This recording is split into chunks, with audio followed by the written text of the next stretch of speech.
নির্বাচিত সরকারের শপথ অনুষ্ঠানে ভারতের প্রধানমন্ত্রী নরেন্দ্র মোদীকে আমন্ত্রণ না জানানোর দাবি করেছেন এনসিপির মুখপাত্র আসিফ মাহমুদ সজীব ভুঁইয়া। ভারতীয় আধিপত্যবাদের বিরুদ্ধে জুলাই আন্দোলন হয়েছে। ক্ষমতাচ্যুত শেখ হাসিনা ভারতের সাথে আতাত করার পরিণাম এখন ভোগ করছে আওয়ামী লীগ। এনসিপির মুখপাত্র বলেন, নরেন্দ্র মোদী বঙ্গভবনে এলে শপথ অনুষ্ঠানে নাও যেতে পারেন তারা। হাতিয়ায় এক নারী ধর্ষণের ঘটনার অভিযোগকে শনিবার রাত 12টায় শাহবাগ মোড়ে এক পথসভায় এই মন্তব্য করেন তিনি।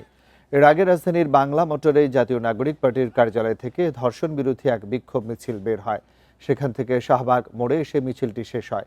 এরপর এনসিপির নেতা কর্মীরা একটি পথসভাও করে। নরেন্দ্র মোদী যদি বাংলাদেশে কোনো সরকারের শপথ গ্রহণ অনুষ্ঠানে আসে, তাহলে আমাদেরকে ভেবে দেখতে হবে আমরা সেই শপথ গ্রহণের নির্লজ্জ অনুষ্ঠানে উপস্থিত হব কি হব না।